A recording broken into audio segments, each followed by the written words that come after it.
Hey guys, we're the Cgc Comics. In today's video, we are talking CGC and comic books. A lot of you guys asked us our opinions on CGC comic books and what we think about that, and that you're going to get right here.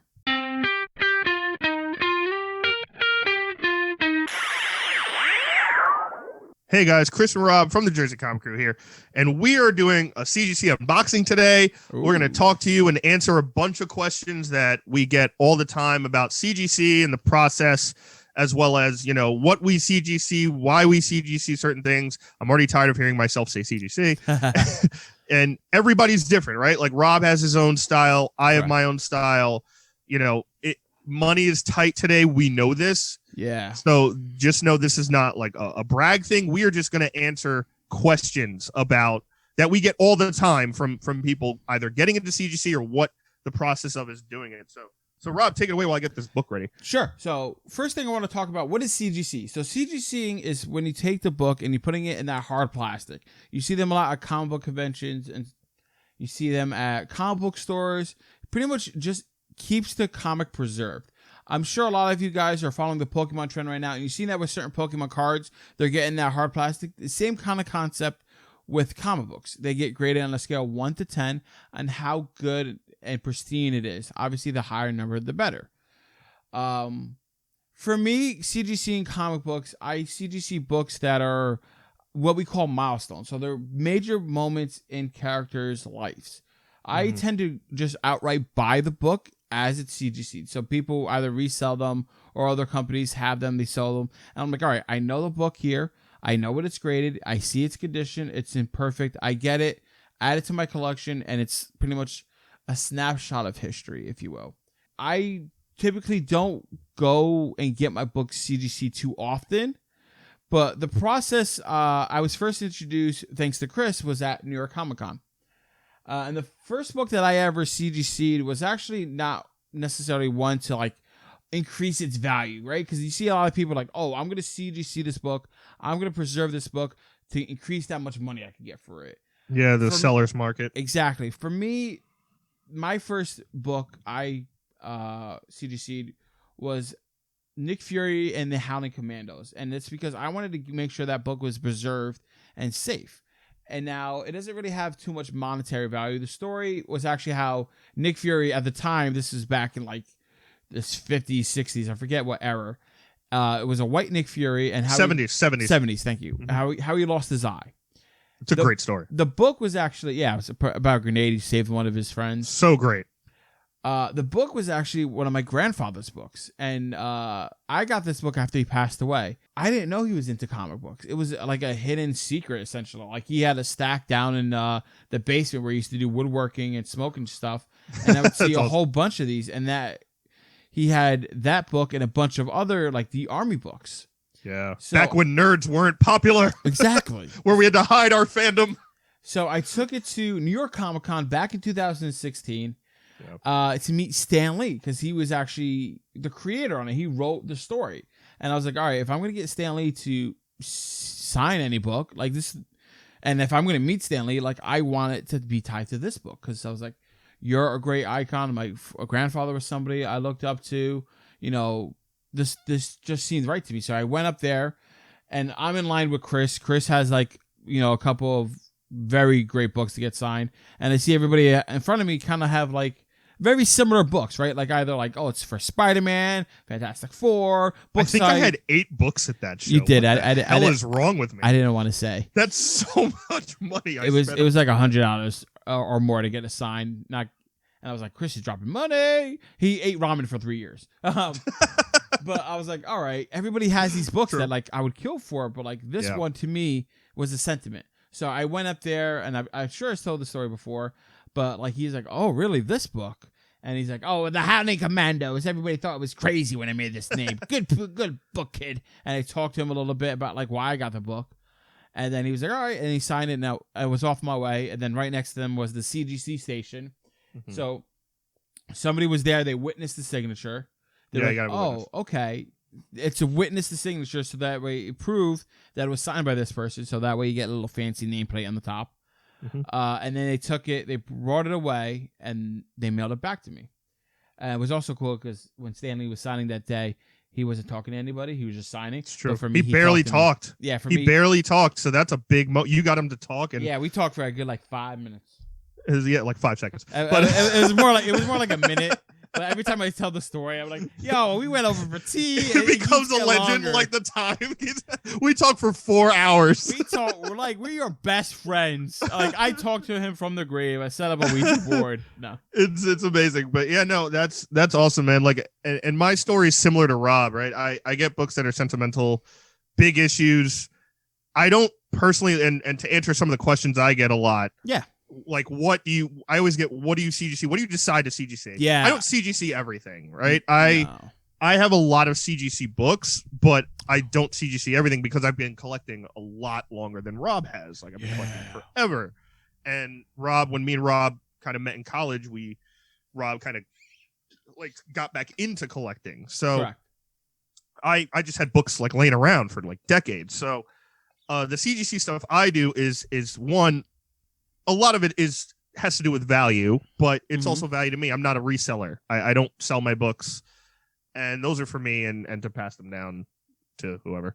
And to me, to Rob. And I have, a nice selection. I always, anytime I could see Stan Lee, I saw him for at least one book to CGC and preserve. People ask me all the time, what's your highest, I guess, ranked book or your most expensive or worth book? For me, it's Avengers 4, which is the return of Captain America in the Silver Age. It is literally the story at the end of Captain America First Avenger, where Steve Rogers goes into the ice. They stopped making Captain America books after World War II because they thought it was, they didn't want to upset people because the war was over. They wanted them to start thinking about real life again. And Stan Lee brought him back into the Avengers, saying, no, the world always needs a Captain America. And that is my most expensive, most worth book. It's signed by Stan Lee. It's graded. Also, people ask me a lot, when you send stuff in, how do you send stuff in? And how do you know it's your book that you're getting back, right? That's the biggest question. Everyone who has a valuable book or an older book is always like, hey, I'm worried I won't get the same book or it'll get lost in the mail or something like that. I've never had a bad instance with CGC in that sense. I know people have had bad instances in CGC. I know people have gotten, stuff wrecked. Again, it's a company with living humans. It's not perfect. But from my aspect, I have an account on CGC. There's free accounts. I don't have a paid account. I'm not like a seller who sends in 20 books at a time. Most of the time I send in, one book at a time, depending on who's there. But I do a thing where I take very detailed pictures of my book, where if there's any imperfection or anything unique, right? Imperfections are all unique, like beauty marks on the book, right? Exactly. Little crease here, a little, whitening on the edges here, a missing staple or a rusted staple, a crease or a bend, stuff like that. I take very detailed pictures, so when I get it back, I know it's mine. Labeling as well. People ask me all the time. You can go on the CGC website. Blue label is just graded without a signature. The gorgeous yellow gold label is that signature series label, which is what I go for every time. I personally don't CGC books without signatures. That unless I had Stan Lee. You're really big on the books. signatures that connect the artist to the artwork, essentially. Absolutely. Like, if I'm going to get it graded, I'm going to want a signature on it to preserve that as well. I think my count is I have 27 Stan Lee signed books, and that's a lot. But I also went to cons. I stood in a lot of lines to get those. You did a lot of work for that.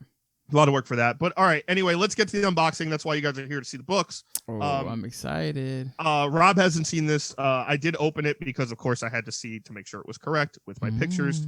Like people ask me all the time. And obviously, if guys, let us know in the comments below what you CGC. If you have any more questions for us about CGCing, I can't really top Rob's awesome story about his grandfather's book. Punk ass. No. Well, now screw you. I'm going to do it anyway. How does it feel to suck? This is Rob already pent up angry for the book I'm going to show. Yeah. It's a big time book, and I think it's going to be bigger now with the Marvel Universe and how that's going to apply. But I got the Prince Namor Submariner #1.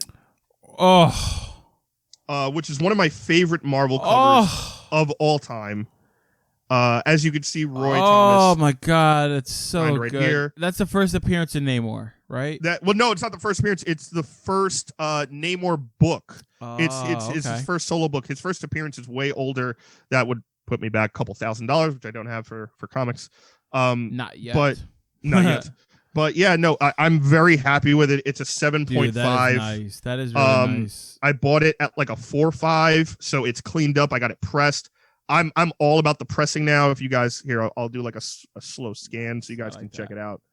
It's the big premiere issue named Submariner #1.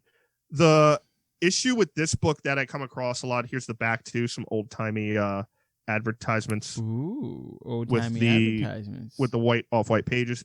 This coincides with Iron Man and Submariner #1, which is another book I have that Roy Thomas signed and CGC'd. This retells the origin of the Submariner, and it's kind of like restarting his origin for the Silver Age of comics. John Buscema and Frank Giacomo did the artwork. They're passed away now, unfortunately, but it's just I love this cover. And the book, a lot of times, which I think I showed Rob this before I sent it in, is if you're looking for a Submariner book, a lot of the times the top area where the logo is extremely faded. It gets faded. Correct. It does not age well. The red becomes like light reddish pink. The blue up here goes to like white or like a very faded blue, and it almost looks like someone like painted over it. It looks terrible. So if you find one with kind of this nice top border, that's what you want to go for, where the colors pop. I know I'm going deep dive nerd stuff, but that's how I love my comics. I like it. So yeah, this is a great book, and I have a big inclination that Submariner is going to start showing up. Namor is going to start showing up in MCU.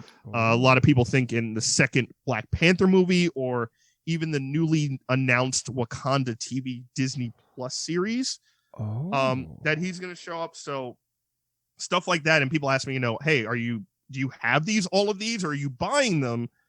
A little bit of both. A little bit, right? Yeah, I was going to say a little both. Like everyone's collection's different. I would, like Rob said, like he had some books that were passed down to him, which is awesome, which is the best way. Or if you've been collecting like me for a while. But a lot of the times, yeah, I'll buy stuff that I'm like, hey, this book isn't that expensive right now. I think it might be expensive later on. It's kind of like an investment in the future, right? Correct. If you're going to resell that's your prerogative. But for me, I'm not reselling them. So yeah, guys, that's our first unboxing video. And some background on the way we CGC stuff, the way Rob and I CGC stuff, pretty similar. Just I'm throwing down way more stuff. You have so many more. So many more. Let us know if you want to see more. I'm sure Rob will talk to you guys in the comments if you want to see more of our CGC stuff. We can do a CGC showing if you want. I can show you some of the old books. And yeah, that's pretty much it on my end, Rob.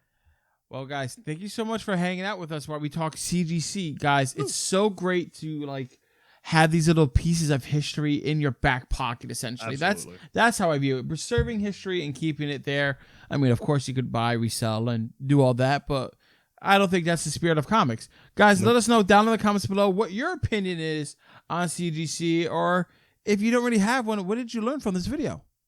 Yeah, that'd be awesome. And give us a thumbs up, guys. It really helps the channel a lot. If you're brand new, subscribe, turn on those notifications. We're going to do more videos like this all the time. And don't miss our review stuff if you haven't seen it for WandaVision.